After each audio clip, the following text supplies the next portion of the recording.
45,000 runners, 60 timers, 104 systems, hundreds of thousands of spectators, 4 and 5 million time observations, and then maybe tens of millions of spectators around the world.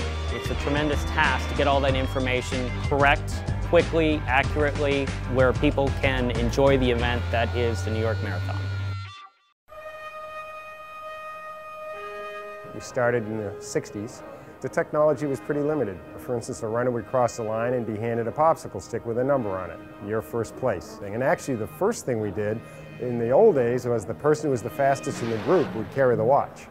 Run across the line, turn around, read off times to the people behind him. So that was racing in the early days. So yeah, it's changed a lot.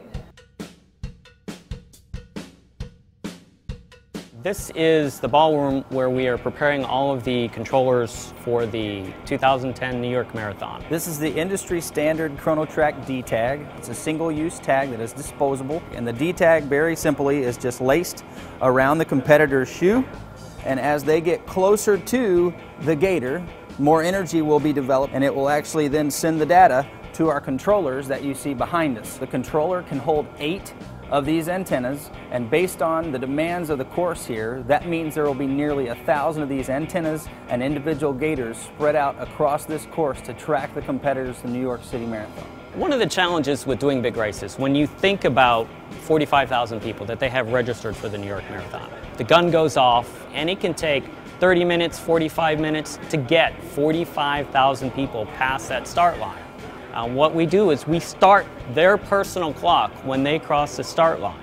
And then when they finish, we know how long it took them to run that marathon and how quickly they ran it through all of the points. So one of the other key components of the whole timing process is kind of the communications part. All our timing equipment connects through the cellular servers to internet servers where that data is collected. Race day, you really never know how the cell networks are going to perform.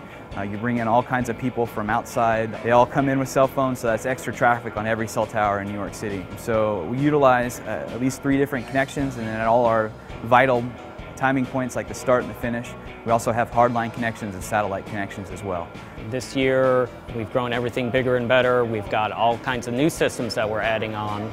There's live tracking where there's a telephone number that you can call and find out where your runner is. There's text messaging. There is an iPhone application. One of the things that our timing equipment provides for the event, especially the television media, is that up-to-date, that instantaneous data feed. So throughout the course and throughout their broadcast, they can track the elite athletes as they're setting pace records, and they're trying to seek course records and world records for the course throughout the race. We're coming up the day before the race and things are getting real exciting, and we're laying it all on the line. We're prepared and we've got backups to our backups to our backups, but it's dealing with the things that you don't know aren't going to happen. I think we're in good shape, but it's just up to run the race now.